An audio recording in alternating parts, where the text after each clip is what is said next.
নমস্কার বন্ধুরা, তোমাদের সকলকে ওয়েলকাম স্ট্রেট ম্যাথ ইউটিউব চ্যানেলে। আজ আমরা WBCS 2020 সালে আসা প্রিলিমিনারির ম্যাথ কোশ্চেনটা সলভ করব। আচ্ছা, তো প্রথম কোশ্চেনটা হচ্ছে the some of all the internal angles of hexagon. Hexagon মানে কি? হেক্সাগন মানে হচ্ছে একটা ষড়ভুজ যার 6টা বাহু আছে। তা যখন সাম অফ ইন্টারনাল অ্যাঙ্গেল বলবে সেক্ষেত্রে আমরা ইন্টারনাল অ্যাঙ্গেল সূত্র জানি 2n - 4 × 90 ডিগ্রি। এটাই ইন্টারনাল অ্যাঙ্গেল হয়। তা এনটা কি? এনটা হচ্ছে বাহু সংখ্যা। তা এখানে হেক্সাগন যেহেতু বাহু সংখ্যা কত? 6, তাহলে 2 × n মানে 2 × 6 - 4 × 90 ডিগ্রি। এটাই হবে ইন্টারনাল কোণগুলোর যোগফল, মানে ওদের ভেতরকার কোণের যোগফল। 2 × 6 মানে কত? 12 - 4 মানে 8 × 90 মানে 720 ডিগ্রি। এটাই হচ্ছে আমার অ্যান্সার। তার মানে option A is correct. Next কোশ্চেনটা দেখি। বলছে কি স্পিড অফ অ্যান অ্যান্ট, মানে একটা পিঁপড়ের স্পিড, গতিবেগ 75 সেন্টিমিটার প্রতি second. The ant travels in a day, মানে পুরো দিনে অ্যান্টটা কতটা দূরত্ব যাবে। তা আমরা প্রথমেই যদি ভাবতে পারি পুরো দিন মানে কি 24 আওয়ার্স, 24 ঘন্টা যদি হয়, পুরো দিনটা যদি হয়, তো 24 ঘন্টা কত সেকেন্ড হয়? 24 × 60 করলে কী হবে? মিনিট হয়ে যাবে। ঘন্টাকে 60 দিয়ে গুণ করলে, আর সেটাকে আবার 60 দিয়ে গুণ করলে সেটা সেকেন্ড হয়ে যাবে। মানে এটা টোটাল সেকেন্ড পুরো দিনে। আমি গুণ করলাম না, পরবর্তীতে আমি দেখছি কী করা যায়। তা যদি তার স্পিডটা হচ্ছে 75 সেন্টিমিটার পার সেকেন্ড, তা আমরা কি জানি? Distance is equal to speed into time. তো এখানে স্পিডটা কত আছে? 75, আর টাইমটা আছে এইটা, পুরোটা বসিয়ে দেবো 24 × 60 × 60। এটা কি হবে তাহলে? ডিস্টেন্সটা সেন্টিমিটারে হবে, কারণ এখানে দেখো এককটা সেন্টিমিটারে ছিল, সেন্টিমিটার পার সেকেন্ডে, সেই জন্য। তা আমি যদি এই 24টাকে ছাড়িয়ে লিখি, এরমভাবে লিখতে পারবো 4 × 6 লেখা যাবে নিশ্চয়ই। তা এবার এখানে আমার কটা 6 হয়ে গেল? এই একটা 6, এই একটা 6, এই একটা 6, 3টে 6। আমি পরের লাইন এরম লিখে নিচ্ছি 6 কিউব। আর এখানে কটা শূন্য পড়ে থাকছে? এই একটা শূন্য, এই একটা শূন্য, দুটো, মানে 100। আর এখানে পড়ে থাকছে 75 × এই 4টা পড়ে থাকছে 4।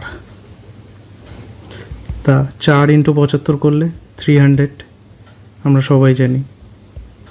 6 কিউব 216 × 100। তা এটা সেন্টিমিটারে আসলে আমার দেখো প্রদত্ত উত্তরগুলোর থেকে অনেক মানে বড় হয়ে যাবে গুণ করলে। তাহলে নিশ্চয়ই এককটাকে কমাতে হবে, মানে সেন্টিমিটার থেকে মিটারে নিয়ে যেতে হবে। 100 দিয়ে ভাগ করলে সেন্টিমিটার থেকে মিটারে যাবে, তাহলে এটাকে 100 দিয়ে ভাগ করে দিই, তাহলে মিটারে চলে আসবে। এই 100 কেটে যাবে। এবার জাস্ট 3 × 216 করলেই বেরিয়ে যাবে। 3 × 216 কত হয়? 3 × 6 = 18, হাতে 1, 3 × 3 আর 4, 3 × 2 = 6, 648, আর পেছনে দুটো শূন্য, মানে 64,800। এটাই হচ্ছে আমার উত্তর, কিন্তু মিটারে হবে, কিন্তু এককটা খেয়াল রাখতে হবে।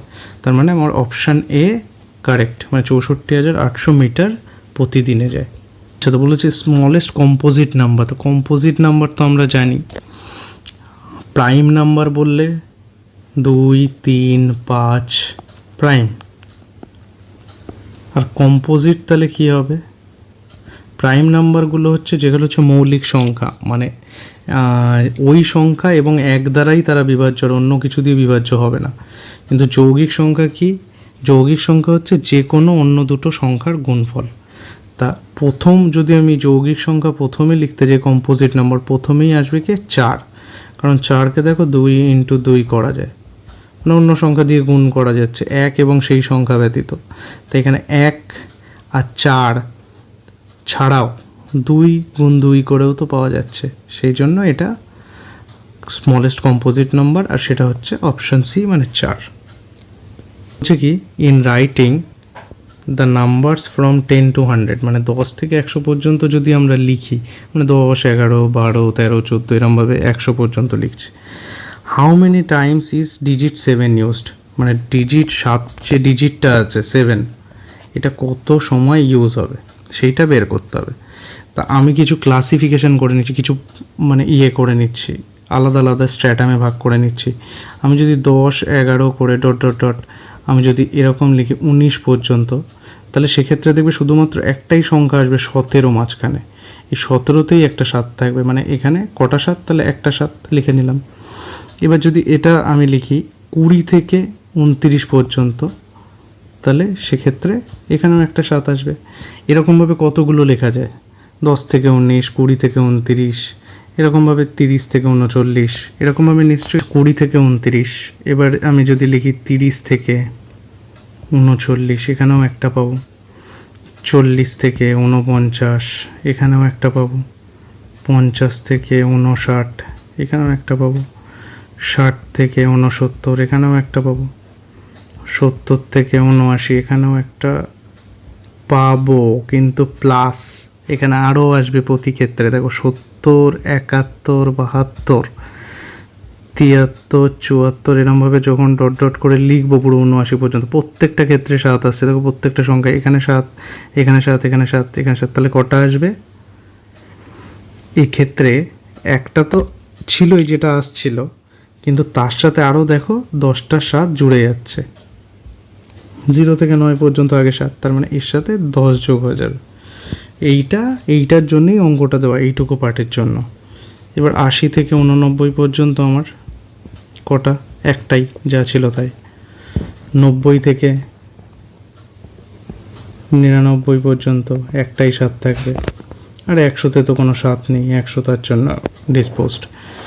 তা আমার কটা 7 হলো? এই 1টা, 2টো, 3টে, 4টে, 5টা, 6টা, 7টা, আর 10টা কত? 17টা, আর একটা 18টা, আর এখানে একটা 19টা, মানে টোটাল আমার 7 থাকবে 19টা।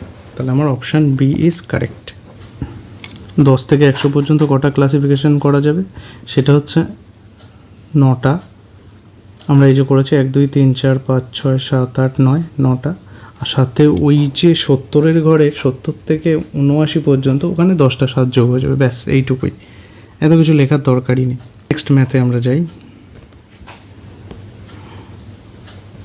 বলছে কি, এটা ভালো অঙ্ক, যে এ ক্যাটারপিলার মানে একটা শুয়োপোকা আছে, সে crawls up a pole 75 inch high, মানে একটা 75 ইঞ্চি হাই একটা পোল বা পিলার আছে, সেটাতে উঠছে ধীরে ধীরে, স্টার্টিং ফ্রম দ্য গ্রাউন্ড, একদম গ্রাউন্ড লেভেল থেকে, মানে ভূমি থেকে। As day it crawls up 5 inch, মানে দিনের বেলা যখন ডে টাইম, তখনও 5 ইঞ্চি ওপরে ওঠে, 5 ইঞ্চি উঠলো সাপোজ দিনের বেলা।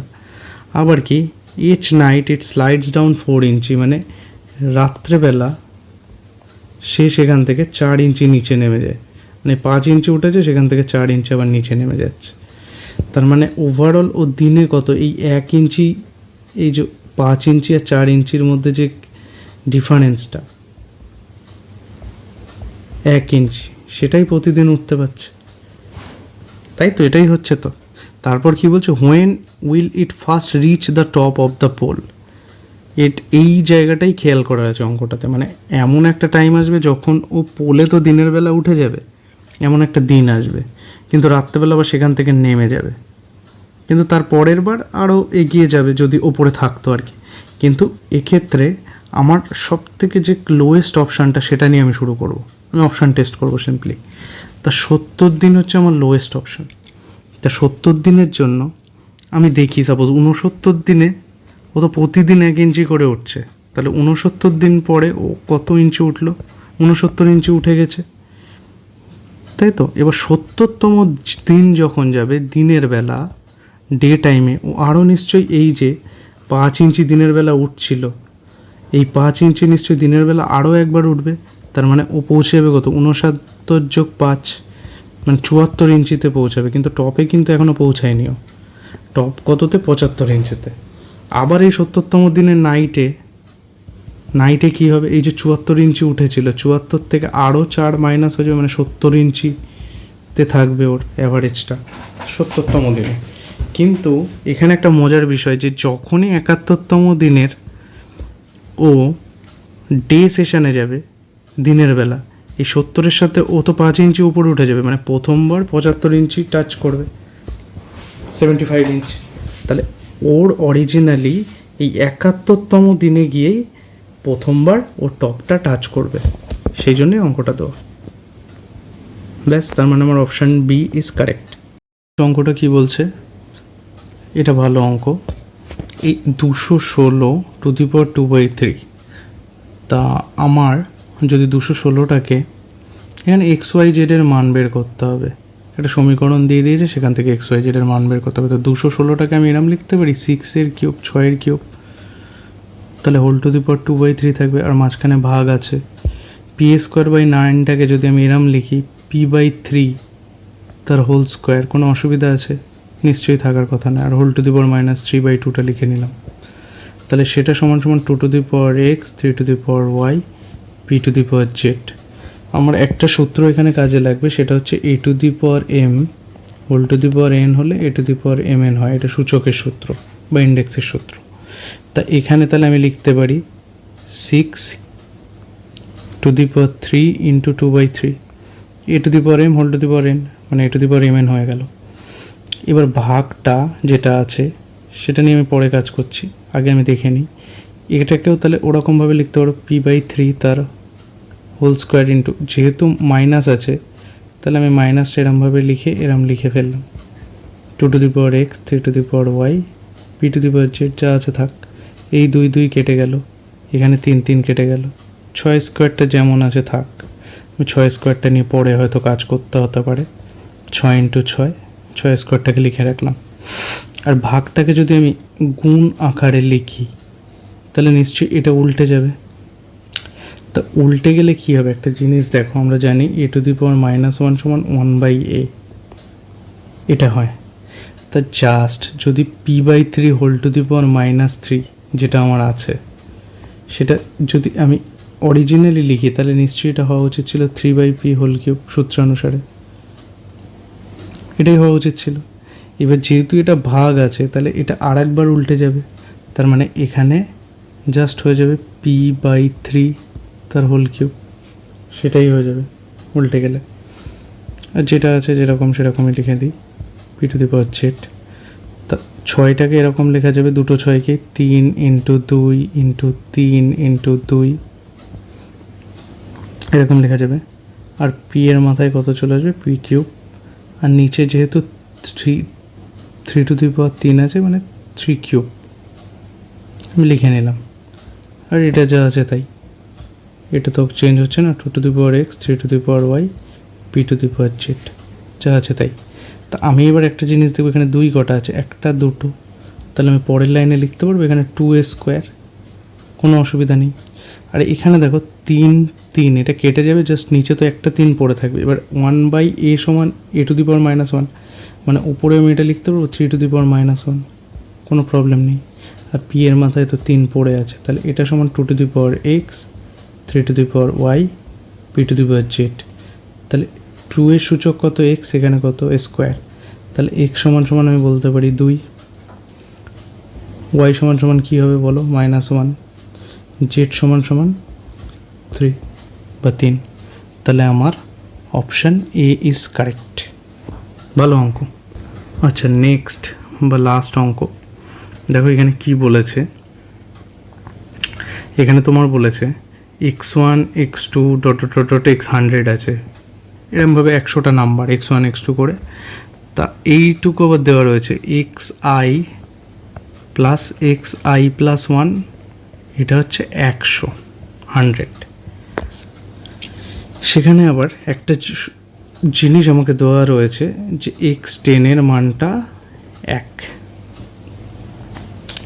তা আমি সিম্পলি, আমাকে বের করতে বলেছে x1 এর ভ্যালুটা কত হবে এই অপশানগুলোর মধ্যে।